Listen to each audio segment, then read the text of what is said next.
اللہ تعالیٰ نے جتنے بھی پیغمبر دنیا میں بھیجے ان پیغمبروں نے انسان کو جو بات سمجھائی الحمدللہ ان تمام پیغمبروں نے جو بات سمجھائی انسان کو وہ یہ کہ ہم غلام ہیں اللہ کے، ہم آزاد نہیں ہیں، اس زمین پر ہماری مرضی نہیں چلے گی۔ سمجھ میں آ رہی ہے بات؟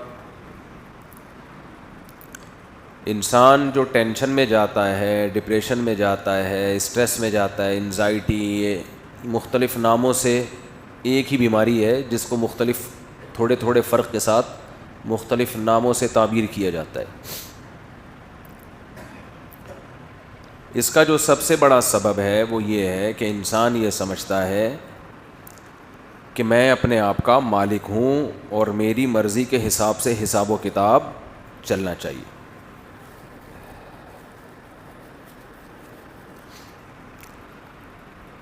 تو جب انسان یہ سمجھتا ہے کہ میری مرضی کے حساب سے سارے معاملات ہونے چاہیے اور اللہ یہ کہتا ہے کہ کس کے حساب سے معاملات ہوں گے، اللہ کے حساب سے ہوں گے کیونکہ خدا میں ہوں، تو پھر انسان پریشانی کی طرف جاتا ہے کہ ہو کیا رہا ہے، پھر ڈپریشن میں بھی جائے گا، خودکشیاں بھی ہوں گی، کفر بھی بکے گا زبان سے، ناشکری بھی کرے گا، خود بھی ٹینشن میں آئے گا، دوسروں کو بھی ٹینشن دے گا، ڈکیتیاں بھی کرے گا، چوریاں بھی کرے گا، ہر گناہ کو اپنے لیے حلال سمجھنے لگے گا، شراب بھی پیے گا۔ پہلے زمانے میں ایسا ہوتا تھا کہ جب انسان غموں میں آتا تو اللہ کی طرف بہرحال رجوع کر لیتا تھا۔ پیٹ بھرا ہوا انسان اللہ کو یاد نہیں کرتا، اکثر پریشانیاں آتی تھیں، لوگ داڑھیاں رکھ لیتے تھے، نمازیں شروع کر دیتے تھے، چلو یار یہ دنیا مسافر خانہ ہے، عیاشی تو ویسے ہی نہیں ہے، اللہ سے لو لگا لو۔ وجہ اس کی یہ تھی کہ ان کے کانسیپٹ کلیئر تھے، اللہ سے دور تو تھے وہ، لیکن اللہ سے دور ہونے کی وجہ خوشحال زندگی، تو جب وہ زندگی ختم ہوئی تو ان کو احساس ہوتا تھا بھئی اصل کون ہے؟ اللہ، کیونکہ نظریہ صحیح تھا، عقیدہ صحیح تھا۔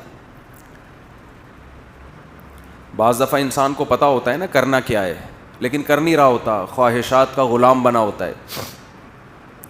اس کی میں ایک مثال دیتا ہوں۔ ایک بچے کو پتہ ہے کہ 1 مہینے بعد میرا امتحان شروع ہونے والا ہے، میں اگر محنت نہیں کروں گا تو امتحان میں ناکام ہو جاؤں گا، ناکام ہوں گا تو جاب میں مشکلات، گھر میں بھی تانے۔ لیکن کوئی ایسا پروگرام ٹیلی ویژن پہ، کوئی ایسی سیریز چل رہی ہیں جس میں اس کی دلچسپی بہت بڑی ہوئی ہے، کوئی نئی فلم آ گئی ہے بھائی مارکیٹ میں، اب اسے پتہ ہے کہ یہ فلمیں دیکھنے کا، ڈرامے دیکھنے کا، گیم کھیلنے کا ٹائم نہیں ہے، لیکن اس میں دلچسپی اتنی ہے کہ وہ پتہ ہونے کے باوجود اپنا نقصان کر رہا ہے۔ تو اس بندے کا نظریہ ٹھیک کرنے کی ضرورت نہیں ہے، گھر میں ٹی وی بند کرنے کی ضرورت ہے۔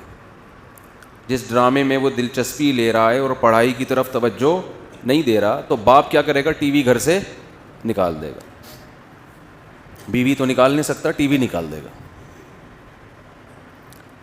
ٹی وی گھر سے نکال دے گا، جس کا نتیجہ یہ نکلے گا بچہ کہے گا اب کوئی انٹرٹینمنٹ کے لیے کچھ بچا ہی نہیں ہے، چلو اب کیا کرو؟ پڑھ لو۔ یہ کام وہ بچہ کرے گا جس کے کانسیپٹ کلیئر تھے، جس کا عقیدہ صحیح تھا۔ میں سمجھا پا رہا ہوں اپنی بات؟ وہ کہے گا یار اب اس کو بھی بلکہ عقلی طور پر خوشی ہوگی، چلو میرے ابا نے اچھا کام کیا، اس بہانے میں پڑھ لیا۔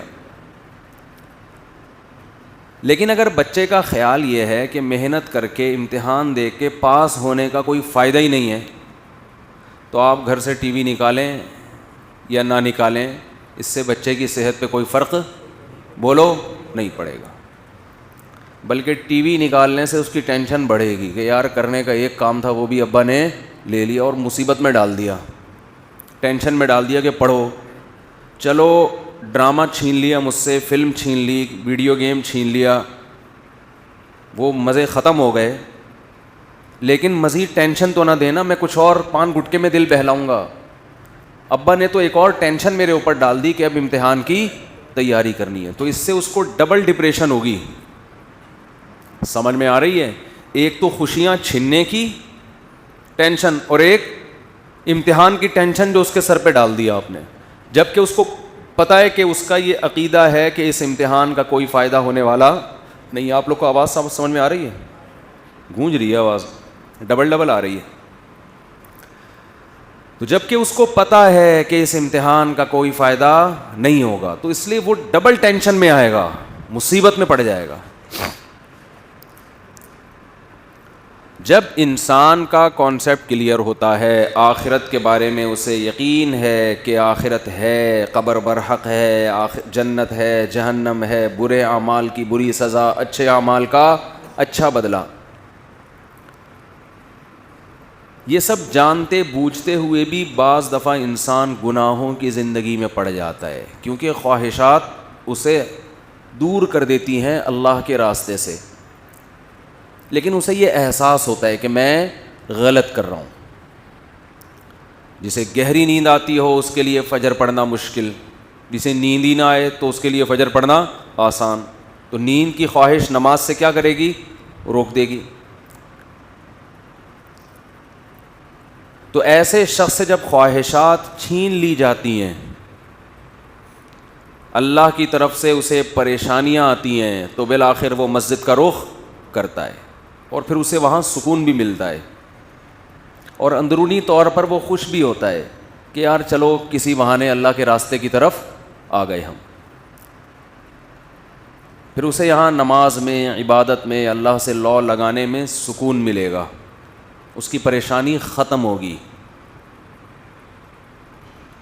لیکن جس کا یہ نظریہ ہو کہ آخرت کچھ بھی نہیں ہے، پریشانیاں اللہ کی طرف سے نہیں آتی، یا آتی ہیں اللہ کی طرف سے مگر وہ ہمیں ٹینشن کے علاوہ کوئی کام نہیں کرتی، اس میں کوئی خیر کا عنصر بولو ہے ہی نہیں. کسی نے بندش لگائی ہوئی ہے میرے اوپر، جو فضول بکواسات لوگ کر رہے ہیں آج کل. تو جب ایسے شخص پہ آزمائشیں آتی ہیں، دنیا کی نعمتیں اس سے چھنتی ہیں اور اس کا آخرت پر یقین بالکل بھی نہیں ہوتا، تو ایسے شخص کی ٹینشن نماز پڑھنے سے کم نہیں ہوتی بلکہ بولو بڑھتی ہے.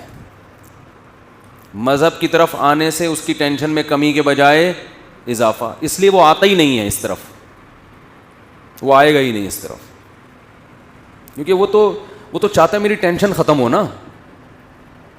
بے روزگاری ہے، کہیں رشتہ چل رہا تھا وہاں سے انکار ہو گیا، یہ 2 ٹینشنیں مارکیٹ میں چل رہی ہیں آج کل.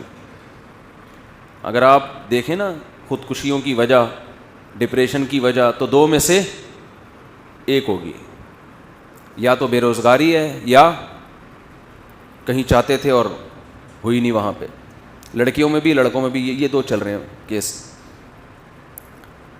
تو جب پریشانی کی وجہ سے وہ آتا ہے، جب دین کی بات اس کے سامنے کی جائے، بھائی اللہ سے لو لگاؤ، وَاسْتَعِينُوا بِالصَّبْرِ وَالصَّلَاةِ، نماز اور صبر سے مدد طلب کرو، تو وہ کہتا ہے میں پہلے ایک ڈپریشن میں ہوں، مجھے تو انٹرٹینمنٹ کی کوئی چیز چاہیے نا، مجھے تو خوشیاں چاہیے، مجھے تو کوئی اچھی سی فلم دکھاؤ. کیا خیال ہے بھائی؟ مجھے پیسے دو، میری ٹینشن کیا ہے؟ پیسہ نہیں ہے، تو میری ٹینشن ختم کس سے ہوگی؟ بھائی پیسے سے ہوگی، پیسے دو مجھے. اور یہ کس کی بات کر رہے ہیں؟ نماز کی بات کر رہے ہیں، یہ روزے کی بات کر رہے ہیں، یہ کہہ رہے ہیں داڑھی رکھو. داڑھی کا ٹینشن سے کیا تعلق ہے بھائی؟ ہے بھائی؟ عورت کو کہہ رہے ہیں پردہ کرو، کہ یہ پردے کا ٹینشن سے کیا تعلق؟ پیسے جیب میں ہے نہیں، گھر میں تانے، گھر سے باہر تانے، بے روزگاری، اور کیا کہا جا رہا ہے؟ عورت کو پردہ کرو. تو ان کو دین کی طرف آنے سے پریشانی کم ہونے کے بجائے بڑھتی ہے. ان کے پاس اب ایک ہی راستہ ہے، یا تو شراب کباب کی طرف جائیں، سمجھ میں آ رہی ہے بات، عیاشی کی طرف، یا بندوق اٹھائیں اور ڈکیتیاں شروع کر دیں پیسے کمانے کے لیے، زنا کی طرف جائیں. اور جب اس کے بھی پیسے نہ ہوں، بھائی شراب کباب کے لیے بھی تو جیب میں کچھ روکڑا ہونا ضروری ہے نا، جب اس کے بھی پیسے نہ ہوں تو پھر ان کے پاس ایک آپشن ہوتا ہے کہ بلڈنگ سے گرا کے اپنے آپ کو بولو نا بھائی ہلاک کر دیں. جیسے کہ ابھی کراچی میں واقعہ ہوا ہے, لکی اسٹار تھا, لکی ون, بندے نے اپنے آپ کو گرا کے ہلاک کر دیا. اور واقعات بڑھتے چلے جا رہے ہیں. سندھ گورنمنٹ ہے ماشاءاللہ, جب تک سندھ میں حکومت نااہل ہی رہے گی تو یہ سب کچھ اللہ ہم سب کو محفوظ رکھے ہوتا رہے گا. یہ جو خودکشیاں ہو رہی ہیں, جہاں خودکشی کرنے والے سے اللہ پوچھے گا, سندھ گورنمنٹ سے بھی اللہ پوچھے گا. جس طرح انہوں نے قوم کو بدحال کیا ہے اور دیوالیہ نکالا ہے. آپ پنجاب کی موٹر وے سے جیسے ہی سندھ موٹر وے پر آتے ہیں, آپ کو سندھ کی حکومت کی نااہلی کا 2 منٹ کے اندر پتہ چلتا ہے. کھا رہے ہیں بیٹھ کے, عوام بے حس ہے, اس کو ان کو پتہ ہی نہیں ہم نے کام کس ٹریک پہ کرنا ہے, کیا کرنا ہے, بس وہ تو بھیڑ چال کی طرح چلتے چلے جا رہے ہیں. تو جب عیاشی کا راستہ بھی نہ ہو انسان کے پاس, مذہب کا راستہ بھی نہ ہو, تو وہ کہاں جاتا ہے؟ خودکشی کی طرف جاتا ہے. خودکشی نہیں کرتا تو ویسے ہی گھل گھل کے مر جاتا ہے ٹینشن سے. اس لیے سب سے پہلے اپنے کانسیپٹ کو کلیئر کرنے کی ضرورت ہے, اپنے عقیدے کو درست کرنے کی ضرورت ہے. ہم بنے نہیں ہیں, بنائے گئے ہیں. لوگ مجھے کہتے ہیں ایک ہی ٹاپک گھسیٹتے رہتے ہو ملحدین کے خلاف, خدا کے وجود پہ دلائل مفتی صاحب دیتے رہتے ہیں. کچھ دن پہلے کسی نے مجھے کہا مفتی صاحب بہت ہو گیا ملحدین پر رد, کوئی اور ٹاپک چلائیں. قرآن تو الحمد سے لے کے والناس تک توحید ہی بیان کرتا ہے نا. بات سمجھ میں آ ہی نہیں رہی ہے تو کیسے ٹاپک بہت ہو گیا بھائی؟ خدا کو مانتے ہیں, ایسے نہیں مانتے جیسے ماننے کا حق ہے. اللہ قرآن میں جو اپنی نشانیاں بیان کر رہا ہے, کوئی ایک دفعہ تھوڑی بیان کی ہیں, بار بار بار بار بار بار. دودھ کی مثالیں, شہد کی مکھی کی مثالیں, شہد کی مثالیں, اونٹ کی مثال, چوپایوں کی مثال, اور رنگ برنگے پودوں کی مثال, درختوں کی مثال, کھجور کی مثال, انار کی مثال, بیلوں کی مثال, پودوں کی, درختوں کی, سورج کی, چاند کی, ستاروں کی, ان کے راستوں کی. اتنی مثالیں, زمین کی, پہاڑ کی, صحراؤں کی. بار بار بار بار انہی مثالوں کو قرآن گھماتا ہے. اور پھر آپ کو اشکال ہوتا ہے اللہ انہی مثالوں کو کیوں ریپیٹ کر رہا ہے؟ تو اللہ اس کا بھی جواب دیتا ہے وَكَذَلِكَ نُصَرِّفُ الْآيَاتِ, ہم اسی طرح اپنی آیتوں کو بار بار بیان کرتے ہیں, بار بار. لَعَلَّهُمْ يَتَذَكَّرُونَ, شاید کہ ان کو نصیحت حاصل ہو جائے. نالج ایک الگ چیز ہے, معلومات تو غیر مسلم کو ہم سے زیادہ ہیں. دیکھو باپ اگر بیٹے کو یہ بتانا چاہے کہ یہ نالج دینا چاہے کہ میں تمہارا ابا ہوں, نالج, تو اس کے لیے ایک دفعہ بتا دینا کافی ہے. جب بچہ تھوڑی تھوڑی سمجھ آتی ہے نا تو اس کو بتا دیا جاتا ہے یہ ابو ہیں اور یہ کون ہے؟ امی. کمپلیٹ ہو گئی نا اس کی نالج. پوری زندگی اب دوبارہ بتانے کی ضرورت ہے؟ بالکل بھی ضرورت نہیں ہے. بچے کو پتہ چل گیا یہ ابا ہیں اور یہ اما ہیں, بس. لیکن باپ اور باپ سے جتنے ریلیٹیوز ہیں, میرا خیال ہے ہزاروں دفعہ موت تک, بلکہ مرنے کے بعد بھی, ابا کے مرنے کے بعد بھی بچے کو بتاتے رہتے ہیں یہ کون تھے تمہارے ابا, اگر بچہ ابا کے حقوق ادا نہیں کر رہا ہوتا. دیکھو بچے کو بتا دیا یہ آپ کے ابا ہیں, بچے کو سمجھ میں آ گیا یہ ابو ہیں اور یہ کون ہیں, کیونکہ بچہ اسلامی ملک میں پیدا ہوا ہے, اس کو پتہ ہے سب کے ابو ہوتے ہیں, تو ہمارے بھی ایک عدد ابو ہوں گے. بعض لوگوں میں نہیں ہے, وہ اس کو اتنی سیریس نہیں لیتے, ابو کہتے ہیں بس ہیں, کوئی بھی ہیں, بغیر ابو کے پیدا نہیں ہوتا انسان. کون ہے چھوڑو, اس بحث میں پڑھنے کی بالکل بھی ضرورت نہیں. یہ امی ہیں بس.